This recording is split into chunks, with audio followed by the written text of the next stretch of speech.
Ֆիդանյանի հետ։ Դավիթ, ակցիայի նպատակի մասին կարճ ծանուցել եք, ինչ ակնկալիք ունեք, ինչ կփոխի նմանատիպ ակցիան, գիտենք, որ դուք նաև ակցիաներ եք իրականացրել Հայաստանում գործող միջազգային կառույցների մոտ, ինչ է փոխելու։ Շնորհակալ եմ հարցի համար, նախ բուն ակցիայի մասին, այսօր Մարդու իրավունքների պաշտպանության միջազգային օրն է, մենք գիտենք, որ 1948 թվականին դեկտեմբերի 10-ին Փարիզում ընդունվեց Մարդու իրավունքների պաշտպանության հռչակագիրը եւ այսօրը բազմաթիվ երկրներում, հատկապես ավտորիտար երկրներում, Հայաստանի տիպի, որտեղ կան մարդու իրավունքների հետ կապված խնդիրներ, տարատեսակ ակցիաներ են տեղի ունենում եւ մենք եւս այս ասպեկտում բացառություն չէինք, մեր ակցիայի բուն նպատակը բնականաբար բարձրաձայնել երկրում ռեժիմի կողմից մարդու իրավունքների համատարած խախտումների մասին եւ հատկապես մենք պետք է փաստենք, որ ազատ խոսքը փաշինյանական իշխանության ժամանակաշրջանում, ողջ ժամանակաշրջանում իդեպ եւ հատկապես վերջին շրջանում ընդգծված կերպով թիրախավորվում է վերոպրիալի վառապացույցը, իննեմնի մի ոդքասթի համահեղինակներ, քաղաքական բանտարկյալներ, Նայք Սամսոնյանի եւ Վազգեն Սաղաթելյանի ապօրինի կալանավորումներ եւ դա դասական քաղաքական հետապնդում է եւ ընդ որում դա քաղաքական հետապնդում է ոչ միայն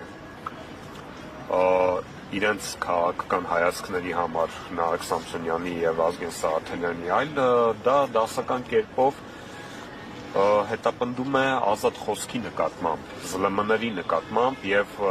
այս համատեքստը շատ կարեւոր է ֆիքսել, որովհետեւ իշխանությունները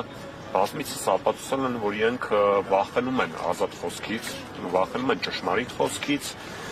իսկ ինչ վերաբերվում է ակնկալիքներին, տեսեք, մեր խնդիրը շարունակաբար բարձրաձայնելն է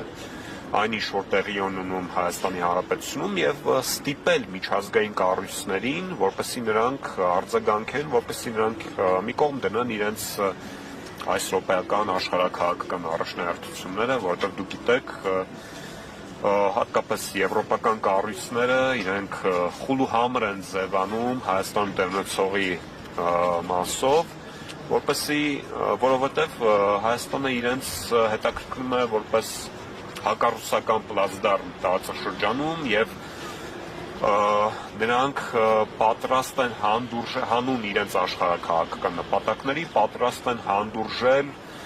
Փաշինյանական ռեժիմի ցանկացած կամայականություն եւ ապօրինություն, որը որ մենք տեսնում ենք։ Մենք պետք է դա թույլ չտանք, շարունակաբար բարձրացնենք բոլոր խնդիրները քաղաքական բանտարկյալների համատեքստում եւ ստիպենք, որ նրանք արձագանքեն։ Մենք նաեւ պետք է ստիպենք, որպեսզի հասարակությունը արթնանա թմբիրից եւ մարդիկ սկսեն դառնալ պահանջատեր, որպեսզի ռեժիմը զգաստանա եւ դադարի այս բռնաճնշումների քաղաքականությունը, որը որ նա իրականացնում է։ Հասկանալի է, շնորհակալություն։ Ինչ հիմնական ուղղություն է այս պատը։ Աբսուրդի պատը դա հիմնական թիրախավորում է այն, որ մարդիկ կարող են իրենց գրառումներով ցույց դնել ռեժիմի կողմից կիրառվող արտահայտությունների ողջ գործիքակազմը եւ աբսուրդայնությունը իրավիճակի